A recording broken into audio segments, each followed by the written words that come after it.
pretty good. I did not look at what attack he was doing. Okay. Okay. This is fine. Okay. That's fine. It is what it is. He has the potion belts. That's good. Ooh. Who do I want to die? Fuck. I don't know, man. Okay. Alright. Let's just fucking send this shit. We're so close. Alright, we're good. Oh, there just to be safe. Come on. Let's go, come on. There we go. Alright. 3.5 minutes ahead of PB. 27-24. Whew. How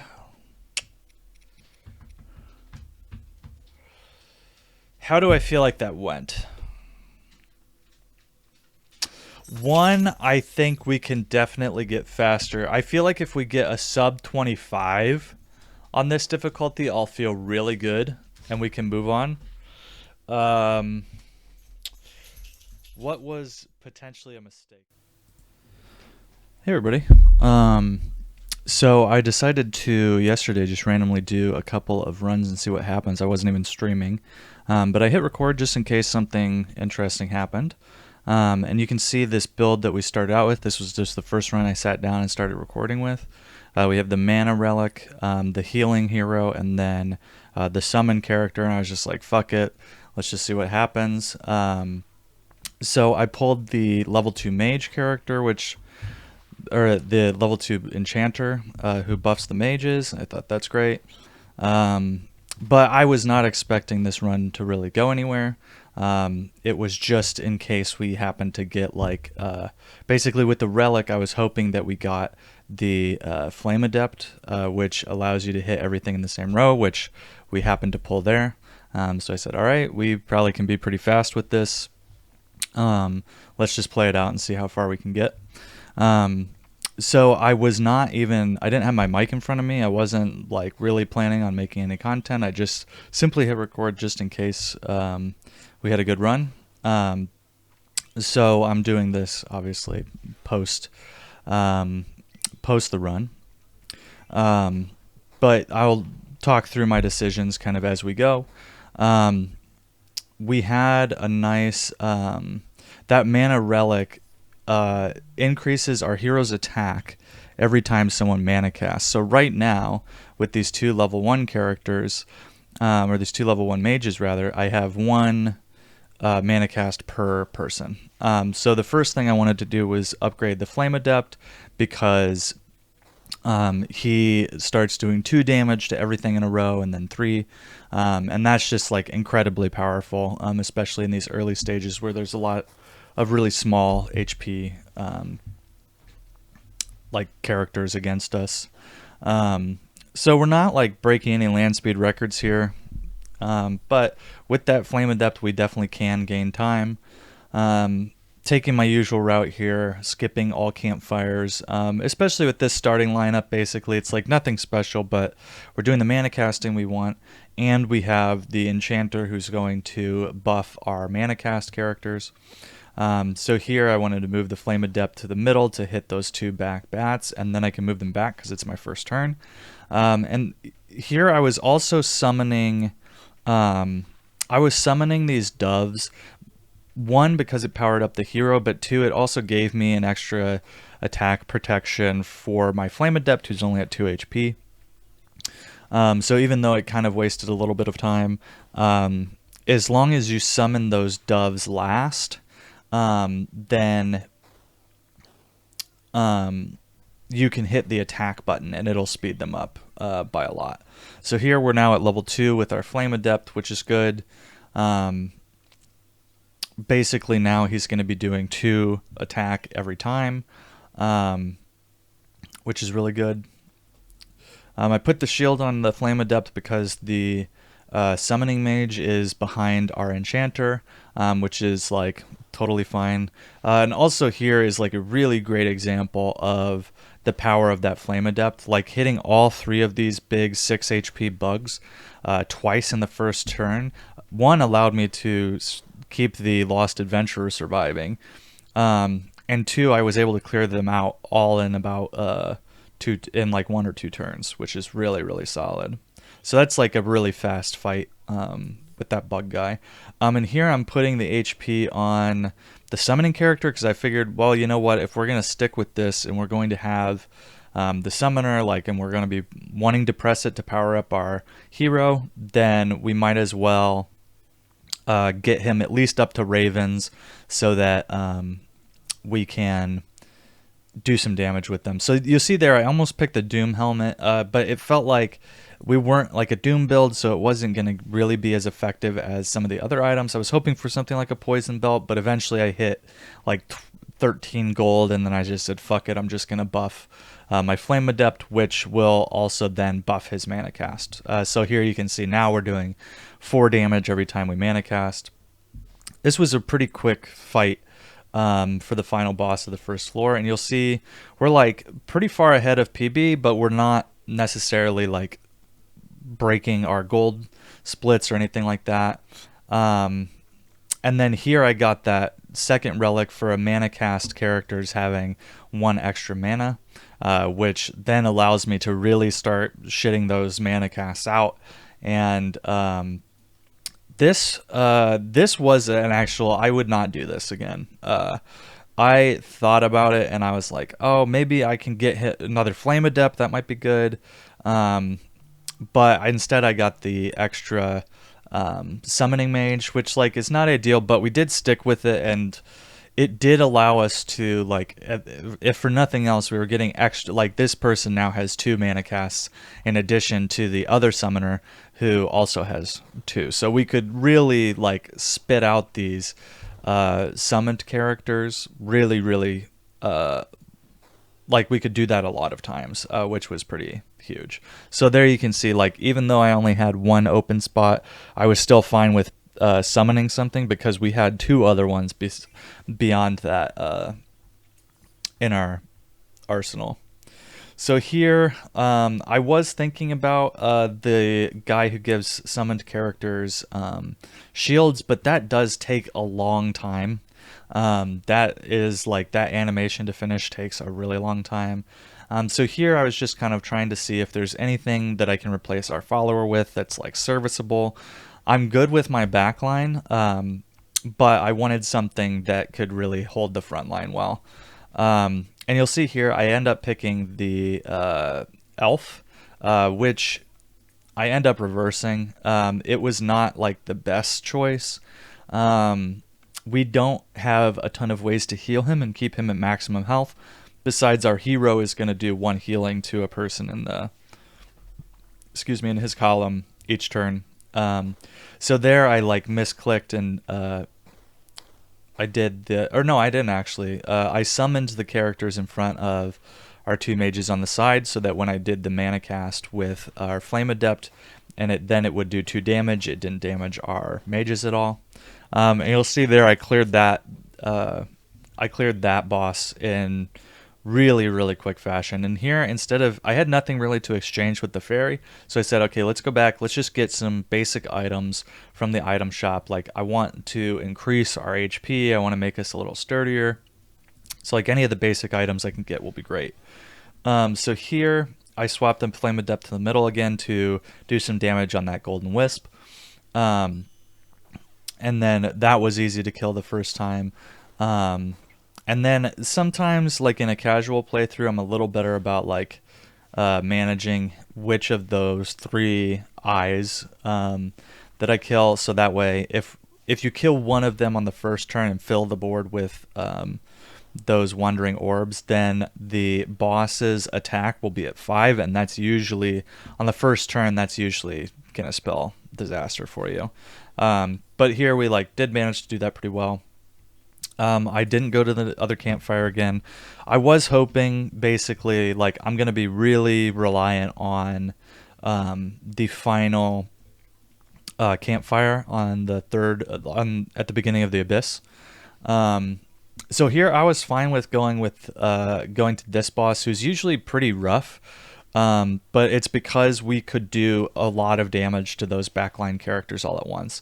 And here I kept the Flame Adept in the middle because I wanted to hit all three of those characters at the back every single time. So here I can summon our ravens again. They'll do some attack, and now I'm going to be dealing 12 damage to the main boss at the back, which was really, really solid. And even though it's not like ideal, you'll see that now, even though we spawned ravens twice, we still had another mana cast with our other summoner. So here, of course, we get the Necrotic Ring, as is always the case. And I felt like it was probably worth it to stick it on our Flame Adept. That was a misclick. That actually was a really stupid mistake to put that on the boss, because it reduces his health, and you don't have a way to get that back by going to the next battle. But I wanted to put it on the Flame Adept because that's also going to determine what he does for his mana cast damage. So there it was pretty rough losing the summoning mage on the side there, but with our other summoning mage we were able to plug that lane up with. That was also a mistake there. I knew at some point I was going to be getting rid of one of the summoners, and so I should have just put the XP on the one that was already close to leveling up. So that was just a mistake, and I realized it in the moment. So there again, I didn't hit on anything spectacular there. My gold efficiency was not in the best shape. So I just went ahead and grabbed something that would buff one of our mages. And ideally, I would have wanted to put that on the Flame Adept, but we were out of item spots. So here, this is a pretty good fight with for this boss, who's really difficult because you need to try to not kill the Grey Wolf because he's going to spawn two other wolves. But because of our Flame Adept, we can actually clear those out really quickly. And so then we're like really only worrying about this wolf doing 6 damage to our 1 HP Raven. So that was pretty ideal. Why did I almost sell that? That was almost a huge mistake. And so here you can kind of see in my face that I'm starting to realize how fast this run is. And then I got like the summoned allies can't be exhausted. So that was a 5-second gold split, but you can also see how terribly slow my prior PB was, that we were already 2.5 minutes ahead of it. So there we got the healing just to get our boss, or to get our hero up to full HP, just for good measure. So here I'm going to hit both of those scorpions. And you can kind of see it's like really not ideal that our main tank in front is this elf. I was definitely feeling that, like he was just going to get a lot of damage and we did not have the healing items or the characters to sufficiently keep him at full health. So that was going through my head that like, okay, we're probably going to be replacing this level 2 summoner because now we have a level 3 who's giving us wolves. And then we probably also should replace this elf. So now I've got my Flame Adept up to level 3, which is great. It's doing like a base 3 or 4 damage, and then we have items that buff it up to buff it up even higher. So there I could have gone with the healing guy. I thought about it and was like, oh, maybe that's not the worst thing. I was also looking at this battle mage. I actually don't remember if I took him or not. I felt like that wasn't enough of a bonus. So here I did get the Fey Adept, which boosts the attack of our summoned characters. So now we've got wolves who are high HP with 4 HP. And then we also have the Fey Adept that's boosting their attack by a huge margin. So here is where I saw this character that will get power every time we summon a character.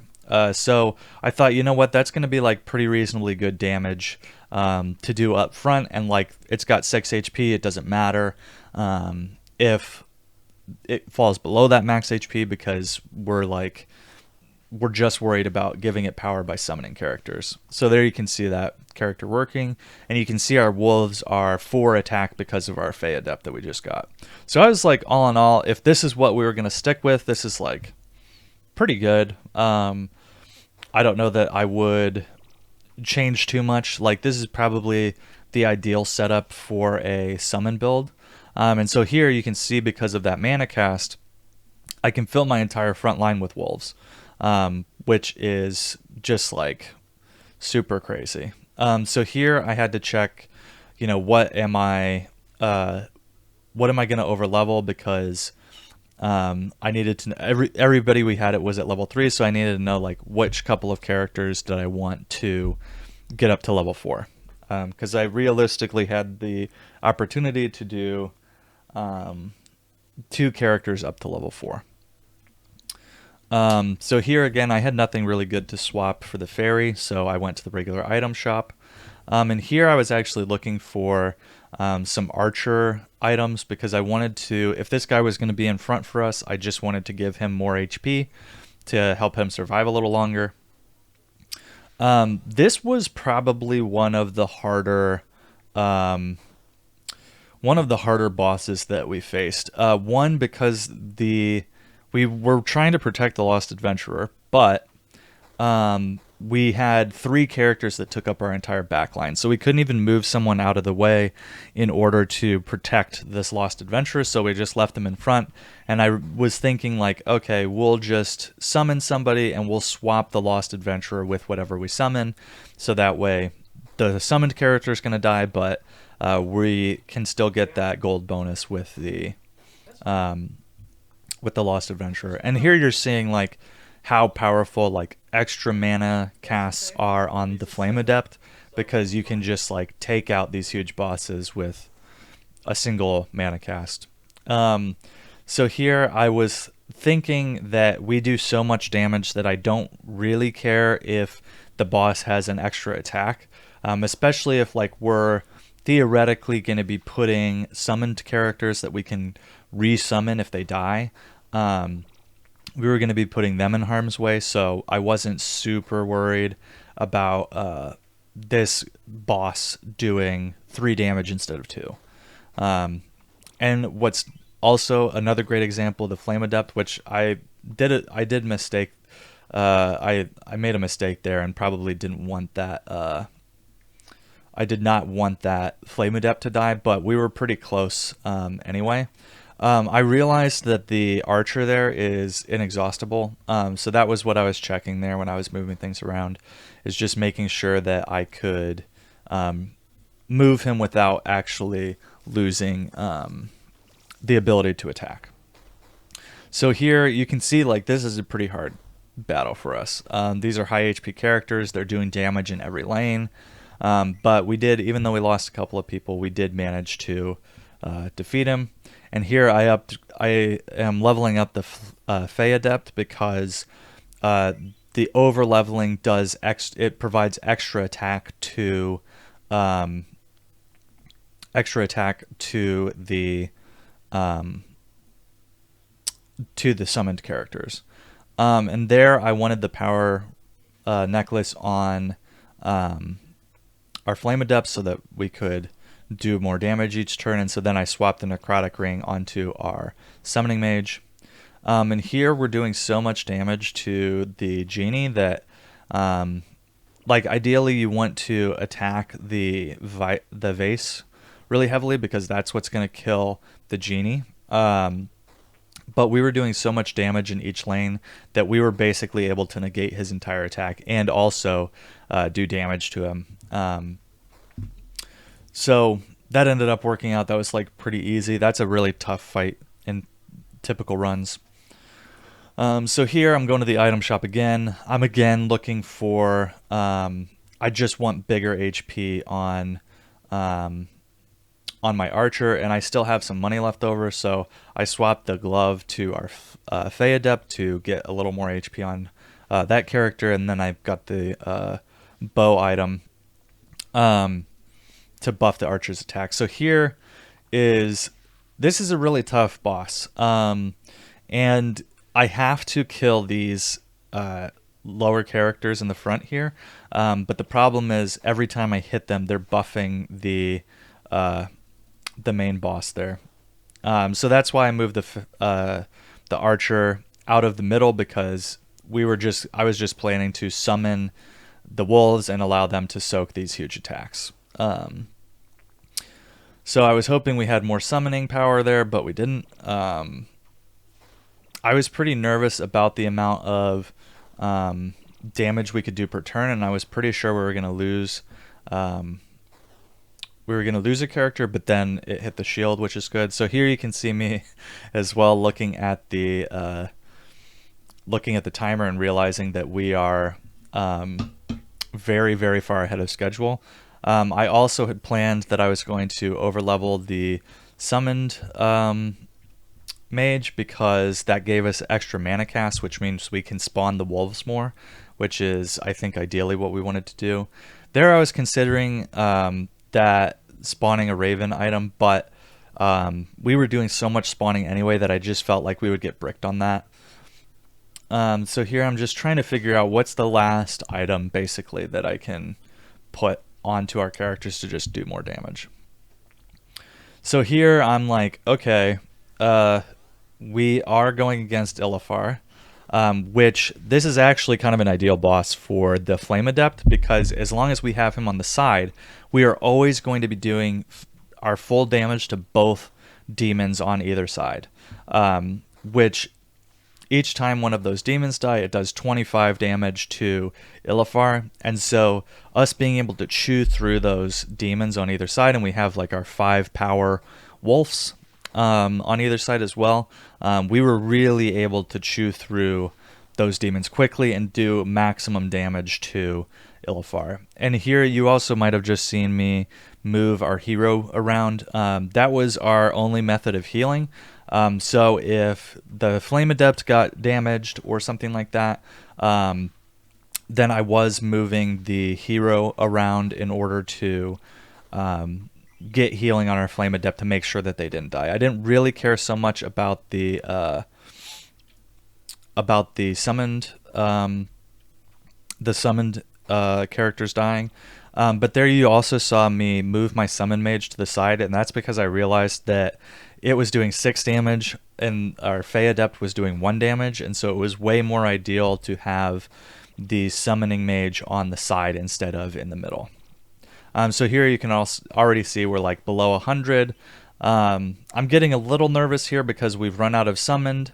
We've run out of mana cast for our summoner, and so we have to start taking some hits on our actual characters. Here I was checking what the attack patterns was going to be for our demons, and then I also saw that Illifar was going to do damage to our Flame Adept, so I moved the archer in front to soak that. And here he only has 7 HP left, and I'll let you listen to my reaction there. Well, holy shit. But there you go.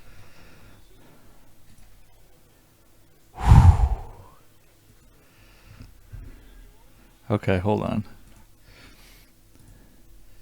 Well, I just set a PB.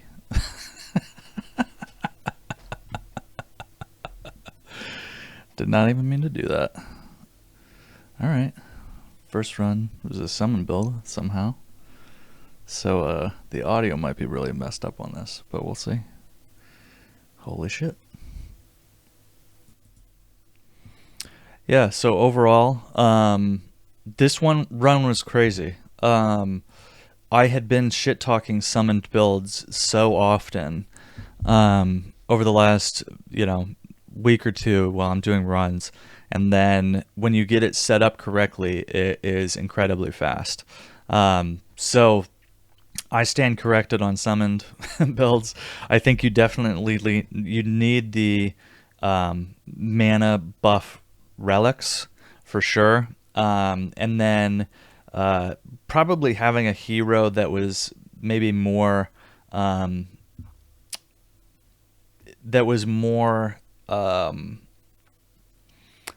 directly tied to like summoning things or whatever. That would have been ideal, but other than that, this was a great run. I'm really proud of it. So after this, we're moving on to new game 4.